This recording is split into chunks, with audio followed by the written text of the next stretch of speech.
اجڑی کھانے کی کیا شرعی حیثیت ہے؟ دیکھیں، مسئلہ یہ ہے کہ نبی کریم صلی اللہ علیہ وسلم نے ایک ذبیحہ کے 7 اعضاء کو کھانا منع فرمایا ہے،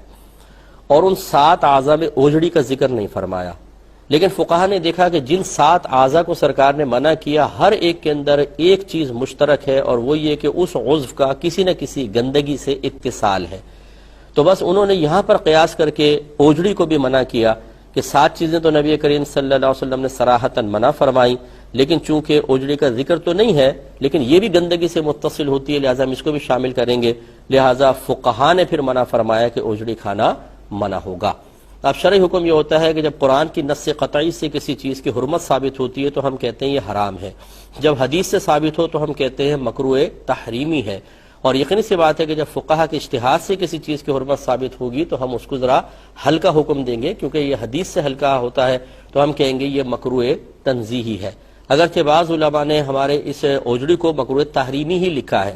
اس کی وجہ غالباً پھر یہ ہے کہ انہوں نے قیاساً نہیں بلکہ دلالت النص سے ثابت فرمایا، اس سے پھر اس کا حکم قیاس سے قوی ہوتا ہے۔ لیکن یہاں ایک مسئلہ یہ ہے کہ اب اوجڑی بہت ہی زیادہ کھائی جا رہی ہے۔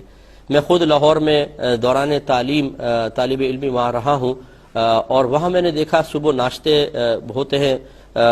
بڑے بڑے تھال لے کے بیٹھے ہوتے ہیں، اس میں اوجڑی بھی ہوتی ہے، اور ایک دو نہیں ہزاروں افراد ڈیلی کھا رہے ہوتے ہیں۔ اس کے علاوہ بھی چونکہ میں ایک عوامی آدمی ہوں، میں کویسچنز کرتا رہتا ہوں، لوگوں سے معلوم ہوتا ہے کہ بہت سارے لوگ اپنے گھروں میں اوجڑیاں کھا رہے ہیں، تو یہ بہت زیادہ عام ہو چکی ہے۔ فقہا جس چیز کو قیاساً اجتہاداً منع فرمائے، جب وہ لوگوں میں بہت زیادہ عام ہوتی ہے تو اکثر فقہا کا پھر یہی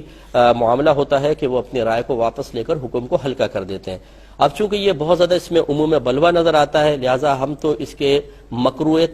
تنزیہی ہونے کے قائل ہیں، یعنی ہم یہ کہتے ہیں کہ اوجڑی کھانا مناسب نہیں ہے، شریعت کو ناپسند ہے اتصال گندگی کی وجہ سے، لیکن اگر کوئی کھائے گا تو گناہ گار نہیں ہوگا۔ لیکن اگر کچھ حضرات مکروہ تحریمی والے قول پہ عمل پیرا ہونا چاہیں تو بالکل ہو سکتے ہیں، وہ کرنا چاہیں کر لیں، لیکن اکثر ہوتا یہی ہے، اور یہ ہی ایک مفتی کی شان ہوتی ہے اور صلاحیت افتاء رکھنے والے کی شان ہے کہ وہ صرف لوگوں کو سخت مسئلے نہ بتائے، بلکہ عرف کی تبدیلی، لوگوں کے عادات اطوار کی تبدیلی کی وجہ سے احکام میں تبدیلی لے کر آئے۔ اور میں بطور نظیر صرف سمجھانے کے لیے عرض کر دیتا ہوں کہ اعلی حضرت امام اہل سنت اسپرٹ کو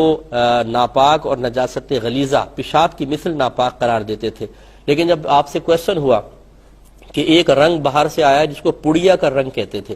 اس میں کنفرم وہ لوگوں نے کہا کہ جی اسپرٹ ملی ہوئی ہے اور اب لوگ اس سے کپڑے رنگ رہے ہیں، تو اس کے بارے میں کیا حکم شرع ہوگا؟ تو وہ اعلی حضرت کے جو اسپرٹ کو پیشاب کی مثل نجاست غلیظہ اور ناپاک قرار دیتے تھے، آپ نے اس کے بارے میں جواز کا حکم دیا اور بنیاد بنایا عموم بلوہ کو، کہ آپ نے فرمایا کہ اگرچہ ہمارے نزدیک ایسا حکم ہے، لیکن اب چونکہ ہم نے سنا ہے کہ زیادہ یہ عام ہے، اس میں عموم بلوہ ہے، لہٰذا اب فقیر یہ پسند نہیں کرتا کہ اپنی ذاتی رائے سے کثیر مسلمانوں کو گناہ گار قرار دے اور ان کی نمازوں کی بربادی کا سامان کرے، لہٰذا نظر فقیر میں حکم جواز ہے۔ الفاظ تھوڑے آگے پیچھے ہوں گے لیکن مفہوم اور مقصود یہی ہے۔ اب دیکھیں، پڑیا کے رنگ کو یہ تو نہیں کہ سارے کے سارے علماء اس سے رنگنا شروع ہو گئے تھے، عوام میں وہ چیز عام ہوئی تھی، اور جب کوئی چیز عوام میں عام ہو جائے، ان کی عادت میں شامل ہو جائے تو عادت چھڑوانے میں بہت حرج ہے، اور شریعت حرج کو اٹھاتی ہے۔ لہٰذا مکروہ تنزیہی کا قول ہمارے نزدیک جو بھی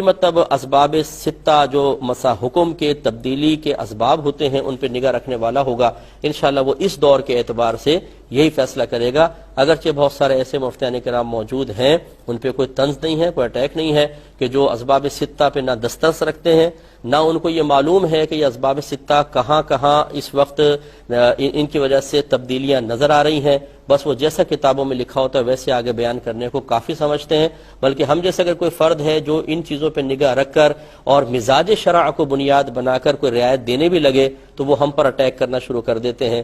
ان سے ایسے کسی فرد سے گزارش ہے کہ میں ایک طالب علم کی حیثیت سے اور آپ ایک عالم کی حیثیت سے تشریف فرما ہوئیے گا اور میرے کچھ بچکانہ سوالات کے جوابات دے دیں تو فقیر ساری زندگی آپ کا احسان مانے گا۔ ایسے حضرات سے میری گزارش ہے مجھے تھوڑا سا موقع دے دیا جائے، تو مجھے امید ہے اللہ کی رحمت سے کہ جب گفتگو ہوگی تو معلوم ہو جائے گا کہ کون صحیح کہہ رہا ہے اور کون غلط کہہ رہا ہے۔ لیکن اس کے باوجود میں پھر وہی عرض کرتا ہوں کہ اگر کوئی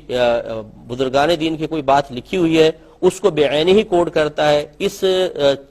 فرق کو محسوس کیے بغیر کہ اب معاشرہ زمانہ بدل گیا ہے، لوگوں کی عادات، اطوار، ان کی کیفیات، رسم و رواج، عرف تبدیل ہو چکا ہے، تو پھر ہم اس پہ بھی تانہ زنی نہیں کرتے ہیں، لیکن یہ ہم ضرور گزارش کرتے ہیں کہ جب ہم کوئی بات بیان کریں یا تو آپ آ کے گفتگو کریں کہ بھئی آپ نے غلط بات بولی ہے، شریعت کے خلاف ہے، قرآن کے خلاف ہے، اصول شرع کے خلاف ہے، یہ تو میرے خیال میں نہ کوئی ہمت کرتا ہے نہ وقت نکالنے کے لیے تیار ہے۔ کوئی میں ایسا تو نہیں ہوں کہ مجھ سے کوئی ڈرا جائے گا، کہنے کا مطلب یہ ہے کہ یا تو بعض تو ہمت نہیں کر پاتے اور بعض وقت نکالنے کے لیے تیار نہیں ہے، لیکن